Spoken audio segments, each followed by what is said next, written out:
Good evening, ladies and gentlemen. Welcome back to DarkSTAH TV. And after a bit of hasty typing in Discord, we have sorted out a match for you tonight. Well, first up, an admonishment for some of the teams. We were meant to be having 4 teams tonight, and unfortunately, 2 of the teams just don't have enough players.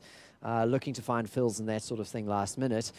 Secondly, an apology, because I'll take one on the chin for this one. I only announced the teams this afternoon, and I didn't do my usual spam.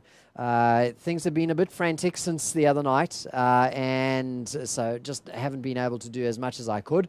So, lesson learned. I'll make sure that I do a bit more spam the next time. And look, the announcement was of the teams was supposed to be yesterday anyway, to give you plenty of time to get yourself sorted and that sort of thing. So let's just go 50-50 in terms of the responsibilities here for what has happened this evening, and we'll call it a day. Now, what we do have for you is a best of 3 coming up, Rogie, between Mikey, 50 Shades of Mikey, and Mindfreak. Yeah, should be a good one. Looking forward to seeing how these guys play in that best of 3 environment, as they have been doing the Swiss format. Interesting to see if hopefully they haven't lost their nerve coming into it. I just sent you an invite, so join when you're ready. Oh, someone joined because the lobby wasn't on invite only. Time to kick it. But look, it's going to be a great game. So while we're setting up and all of that sort of thing, we'll just talk about a couple of the things. Now, I posted in Discord today a screenshot of the cover sheet of a proposal that I sent through to Jack Felling today, and that was really why I was just so preoccupied. Put together an analysis for them of what's going on in the region in terms of Gears of War. And then I put to them a proposal involving 3 online seasons. So a second round of DarkSTAH, basically, something like it. And then after that, possibly a league. So, you know, if we can get organizations re-involved in the whole scene, then we might be able to run a league. And finally, let's just swap the dream over here. Finally, we're going to be doing 3 LANs. So we know about the April LAN that's coming up. Well, as long as that's a success, well, actually, you know, a measured success. It doesn't have to be absolutely amazing. Just we need to have enough people show up to play Gears of War at the E-League LAN.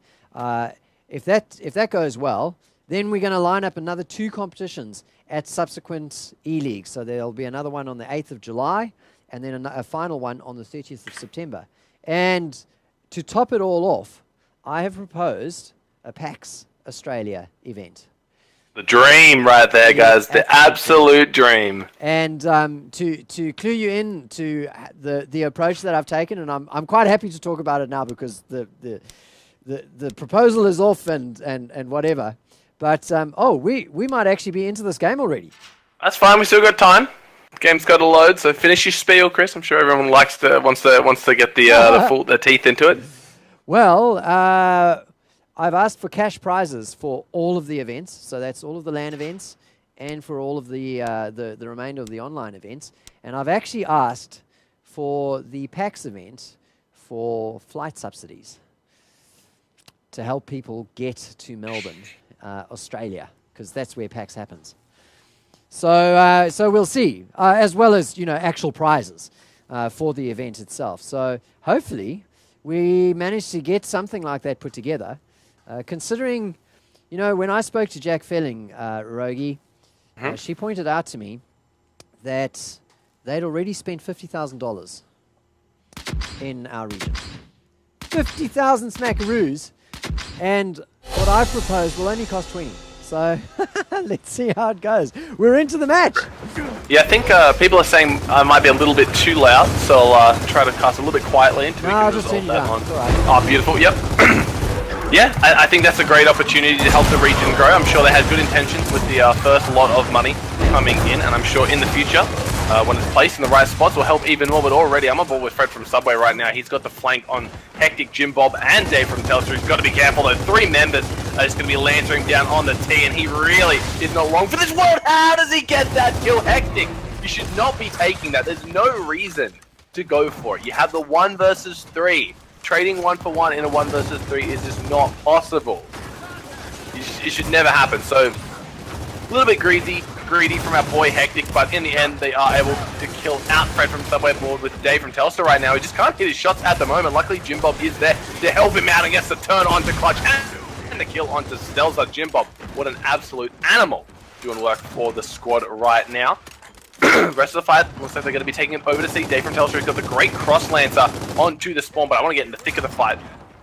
Jumping aboard Tainted Clutch, he needs to come up huge here if he wants to save this game. He has a smoke out and Jim Bob just puts him in the dirt, and Mindfreak, they came to play and they came to play hard, taking the first round in a domination victory. You don't see that very often on the 10-second respawn rounds. Let me be clear on that one. So that just goes to show how ready Mindfreak are. So hang on, what's a domination round? Just a triple cap? Yeah, trip cap. Domination victory. Oh, well, there you go. And it's just another name for it. The proper name. Trip cap's like the cool kid name. That's like the hip name. Oh, that's for those of us who are like into the game. If you're in the know, you know what a trip cap is. Yeah, exactly. The domination victory is what the fat cats up at the coalition have deemed we call it. Well. We'll kowtow to the fat cats. So there's a little bit of confusion about what's going on. Unfortunately, we got a message from Dubbin Up to say, look, we've only got 4 and we're going to try and find the 5th. And then we got the same thing from Rise Against. We've only got 4. So we made a call. And we made a call to feature Mikey and Mindfreak together in a best of 3. In the essence of time, we just can't afford to be sitting around wasting. Like you said, tried to give people ample time to get on, but realistically, everyone knows that we play our games Thursday night, 8 PM, so it's the 4th week now. Excuses are wearing a little bit thin to not being able to field a team by 8 PM.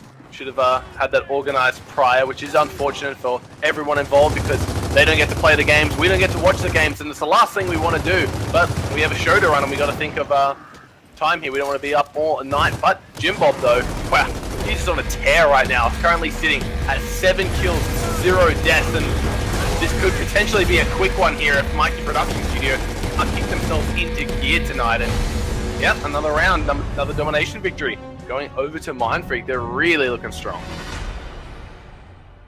2 in a row for Mindfreak, and just a shout out to those people who've showed up in the Twitch chat and have let us know, yep, it's not an ideal situation, but don't worry, we'll be back. We're going to take a couple of weeks worth of break, but there's a gap in between the end of March and the LAN that it takes place, where we should be able to do 1 or 2 weeks of something. So we'll see how it goes. Might do an ODC just for a little bit of difference, that kind of thing. And, well, we might even decide, let's put some focus on one of the 2Ks and get some advertising out there and stream a day's worth of 2K. So, you know, it's not all over. So it's not all over, Rover. Here we go. We're with Dave from Telstra at the moment, scooting around, getting some crossfire down. And Rogi, it's 2 up for Mindfreak. Yeah, Dave just got angled out there very nicely at the moment. Divinity is going to be over rotating to the A hill. You can see actually Mikey has the boom shot as well, so this could be a great bit of momentum coming through. But Travioli with the up A, Mikey not respecting that there will be Mindfreak waiting on that B hill, gets punished for that one. He's going to be coming over to help out Dave from Telstra on the A hill here. Slowly making his way on over. You can see Divinity just gets lanced down, trying to jump up over the cover. He does have backup. Fred from Subway is there, but once again, Divinity goes down. It doesn't look like there's any safe haven for anyone on Mikey at the moment. Travioli doing what he can with the pistol to sort things out. Clutch stuck behind the statue. Really no escape for him in that situation. Now Travioli getting control of that C hill. The B, though, back in favor of Mikey Production, or 50 Shades of Mikey, whatever they call themselves these days. Stelza can't win the 1v against Dave. He goes down to the fight. Another domination victory potentially coming out for Mindfreak. So a bit of a blunder coming out from Mikey Production Studio, considering that they had the boom and the initial map control. But you see, they are going to be warting some of that back in their favor. Travioli can't get himself to safety now.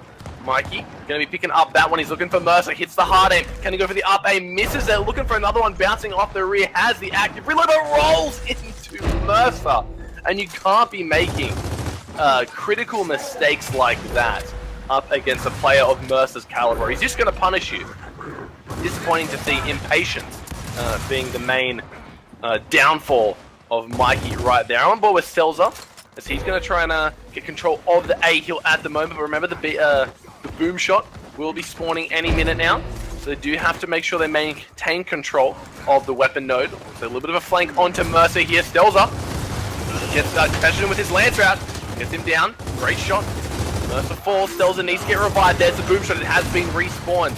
A lot of damage coming in onto Stelza. He's got to be careful. He's just trying to wall bounce his way to safety. Dave's in the back line, causing all sort of ruckus at the moment. But he goes down. Hectic gets cleaned up by Divinity. Now Jimbob, the sole man left on that boom. The smoke has fully plumed. That should allow Stelza free control of picking up that highly explosive launcher. Then Clutch, without aid of the boom shot, goes a little bit forward. Finds his demise. Stelza with the boom, able to get one, but he's going to go down again with boom shot in hand. Doesn't look like there'll be anyone there to clean him up. Never mind that, I lied. Jimbob actually goes for the quick rotate over. He's in a 1v1, just going to opt to give up the boom onto Mikey's message. Reload, frag grenades coming in, not connecting anywhere near. He picks up the boom and he just suicides himself on the spot. But 10 seconds left on the round. Fred needs to get the break onto the A hill.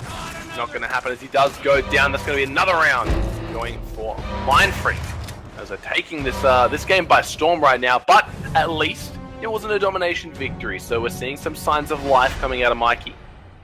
Hey, so just a quick update. While you've been casting, I've been scrambling through Discord again, and it seems as though Captain Deej and Disciples do actually have 5. So Sir Jim doesn't want to play too many matches, but he wanted to play at least 2 for a best of 5. So I think if Mindfreak wins this match, let's. I know that it's a bit of a shuffle around. Bit irregular.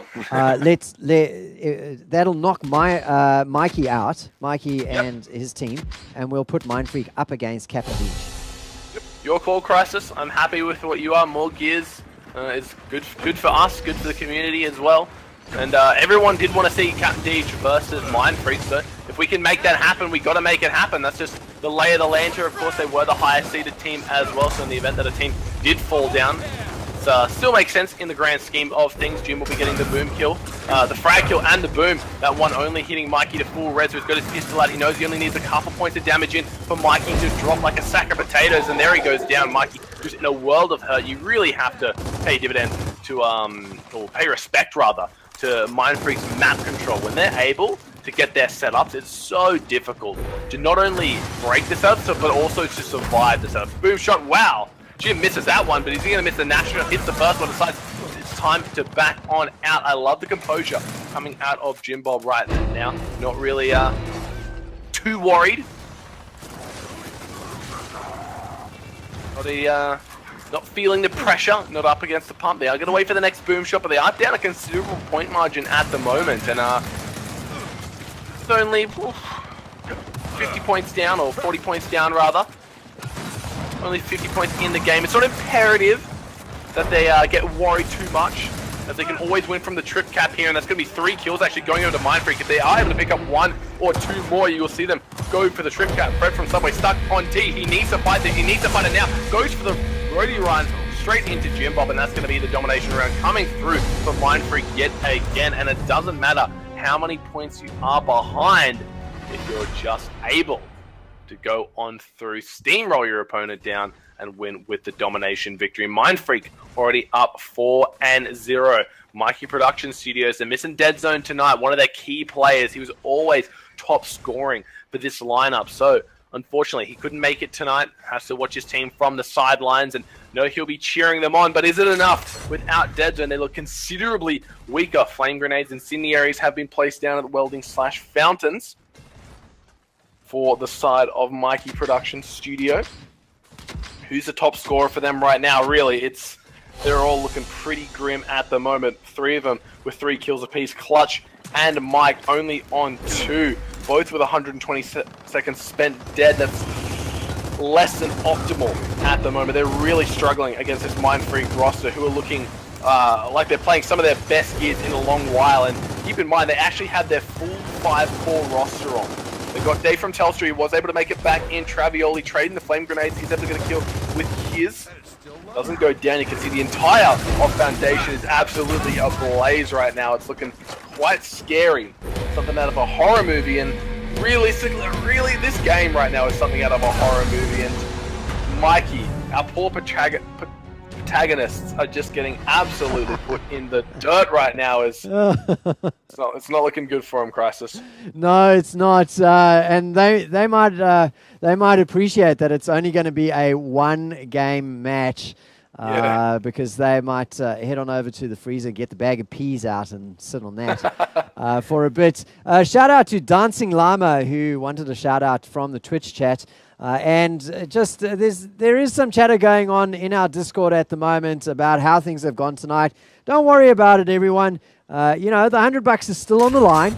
It's going to go to one of the 3 teams that play tonight. And let's face it, if you play Mindfreak in the grand final or in the semi-final, you got to beat them either way.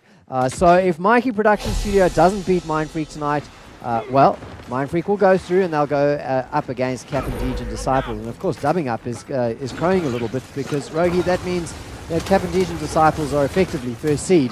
As we're with Jim Bob, and he's picked up the no-scope skills come through. He gets a body shot with his sniper rifle. And he's looking to line up another one, Rogi, but doing good enough so far just with that body shot to start.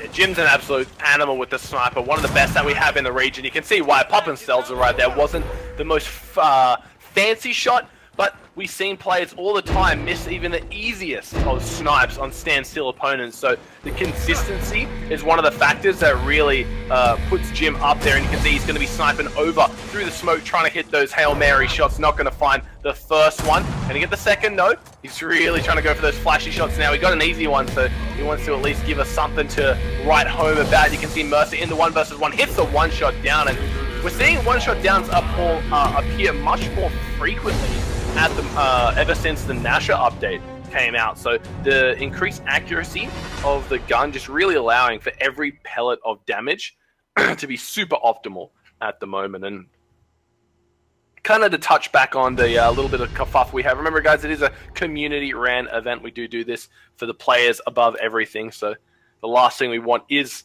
to have to shut people out. So it's always good when we can resolve those issues on the fly. Yeah, and it's all a learning experience. We've got to kind of get used to things. And like one of the really unique things about this competition is that we have 2 nights a week. That might actually be too much of a commitment for people. So, it might work out that instead of having 2 nights a week, we start to do like a series of Sundays or a series of Saturdays to avoid clashing with the 2Ks. That sort of thing. We've got options to us, and so all of this gets chalked up to experience. We're into the last round, though. It's 6-0 in favor of Mindfreak. Yeah, it really hasn't felt competitive this match. Mikey Production Studio, they are holding on, if by a thread at the moment, and that thread is the E-Heal. Clutch able to take out Hectic in the 2v1. Dave, he's just going to have to turn tail and run right now. You can see he's booking it away. Goes for a little bit of the turnaround, tries to get the kill. Clutch can't go for it, and even though they had Fred from Subway with the Lancer support, it just wasn't enough. Dave's superior movement and positioning, too much for Clutch to handle, but now he's really going to be put to the test, and he passes with A+. Takes out Fred from Subway with a 6 bounce, despite being under the pressure of the Lancer, and that's all she wrote. Never mind, they get the cap break over on the F-Hill with 1 second left to go, but of course, we do see on the kill feed, Jim Bob was able to win that fight, and eventually, it will be Mindfreak taking it out 7-0. Mikey Production Studio really struggling tonight. Yeah, a dominant performance from Mindfreak, and it's kind of what we've become accustomed to. Now, Rogi, we need to get a message through to Mindfreak very, very quickly that they're not playing in a best of 3 anymore, and to Mikey as well. So I'll leave that to you while I do the carry over. Used to Mindfreak dominating, and they have dominated with a quick 7-0. Over, it's actually not Mikey Production Studio tonight. It's 50 Shades of Mikey.